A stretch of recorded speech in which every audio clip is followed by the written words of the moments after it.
This is Music with Mason here, Mason Fall, right here in Center, joining us with Mia Prosperi. I watch old movies and trashy TV shows.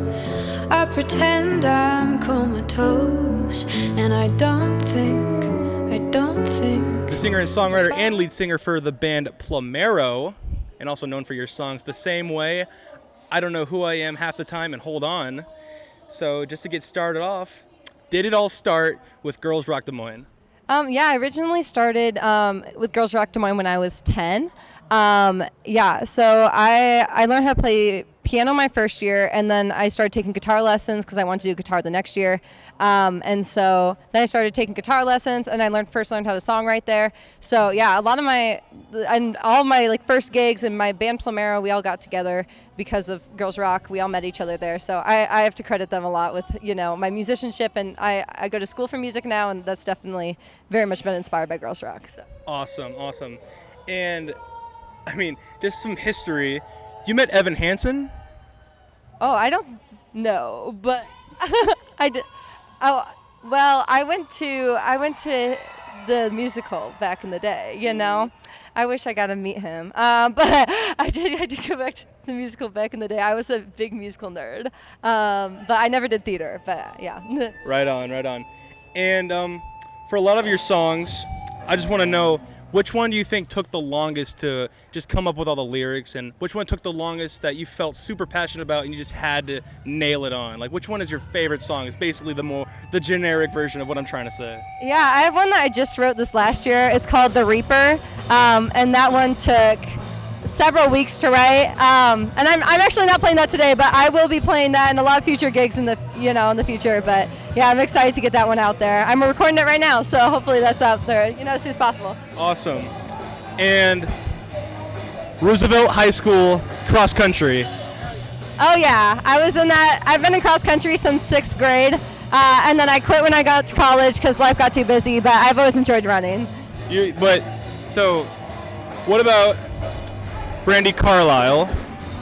Oh yeah, I listened to Brandy Carlisle all of high school. She was one of my main inspirations and stuff like that when I first started songwriting. Her voice is just insane, and I love folk and indie rock and stuff like that, but she's one of my first favorite artists. Elizabeth Moen. Yes, I love her too. She is someone that I'm that's my bragging rights, is that I listened to her before she got big, so. And I don't want to say this wrong, forgive me. Lily Deda-Eye.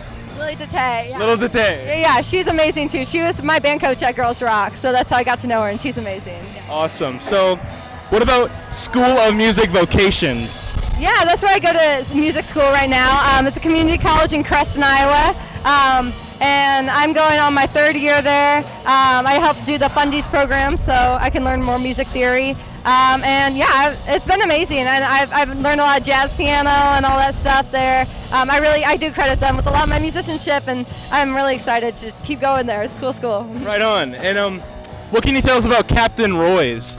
Oh, actually, I have a gig there in November. I've played there a lot with my band growing up.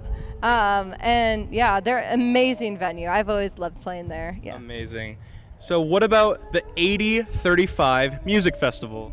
Yeah, my band played there 2 years. We played there, oh my gosh, I think 2022. That's my graduation year. So we played there that year, and then in 2018. So yeah, and I'm really excited for this upcoming year to see all the awesome bands and everything. It'll be great. In 2019, at the 8035 Music Festival, was Elle King there? I think. Yes, yeah. I'm pretty sure she was I got the date wrong. Thank you. But right, they all blend together. But yeah, she was. And then we had Charlie XCX headline in 2022, which is fun. So. Pork Tornadoes were there too, weren't they? Oh yeah, they were great. An amazing Iowan band. Yeah, 100%. Yeah. You performed a song on the radio?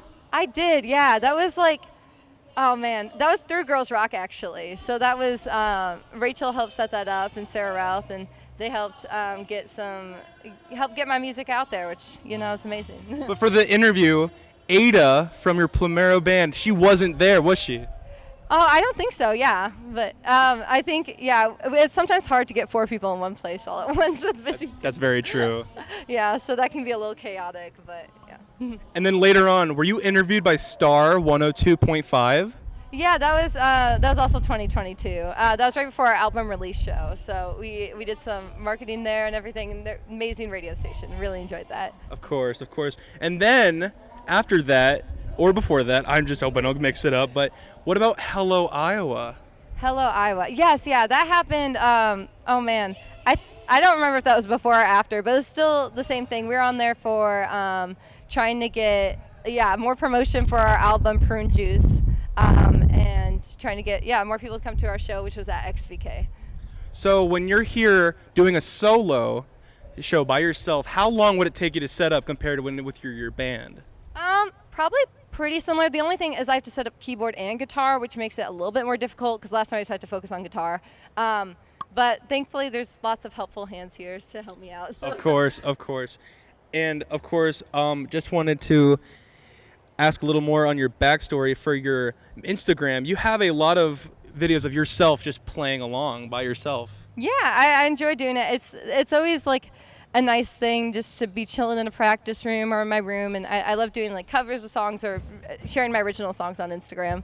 You know. And which one of your cover songs that you've posted would take the longest for you, just to memorize it all? I think the one that took me the longest was Dreams by Fleetwood Mac, because I did a finger picking version of that.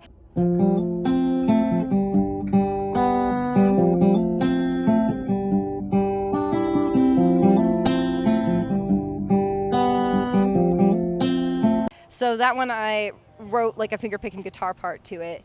So that one took a while to get together, and but this is a super fun one to do.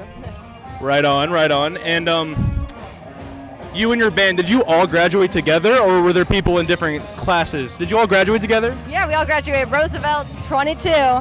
All right, right on, right on. So what is it like now since high school's over and now you're in college? Is everyone else at college, or do they all go separate paths? Everyone is going to college, but we're not the same college anymore. But we still keep in touch. They're still like my closest friends. Love them so much. But yeah, I still get to play with, me and Ada play together sometimes. And Leah, the bassist, is also part of Girls Rock. So we help together, and we're co-teaching a band this year, which will be fun. So.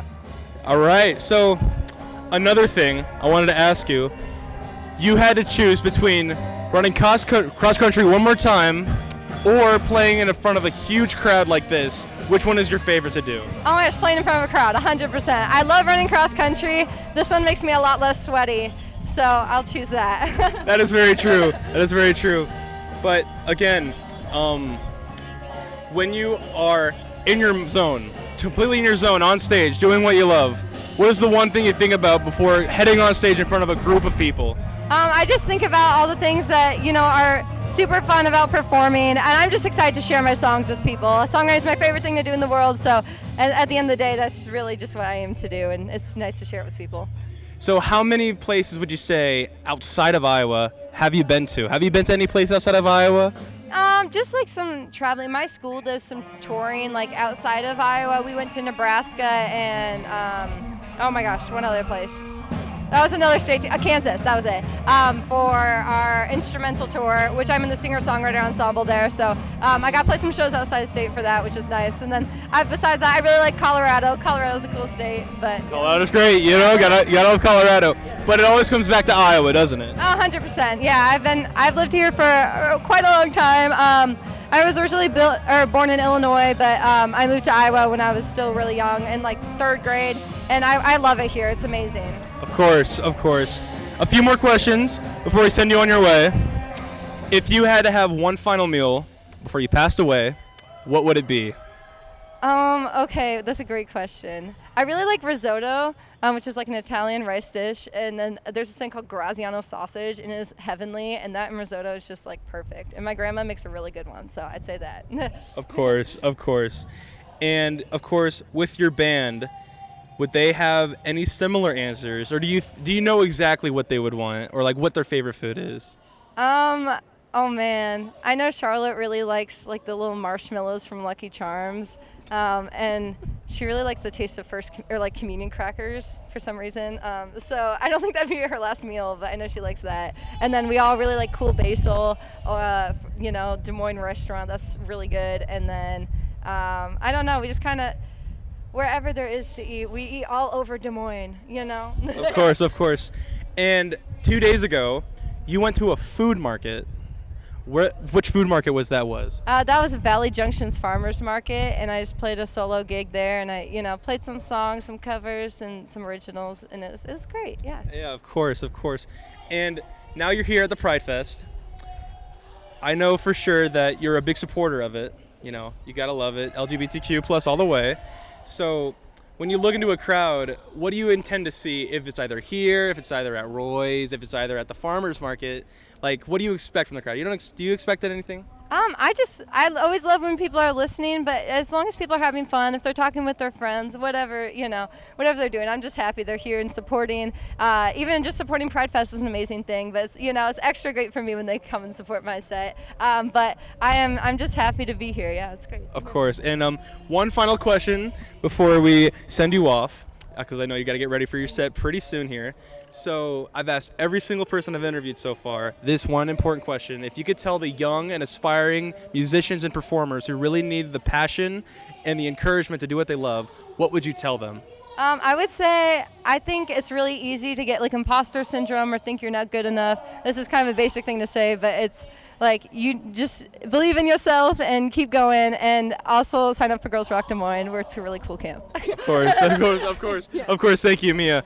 And as always, we really want to see you do great tonight. You are going to be very, very impressed with just the emergence from here. All right, it's so exciting to see all these people out here, and they're going to be watching you, and we're going to be cheering you on. Thank you so much. I'm so excited. Of course.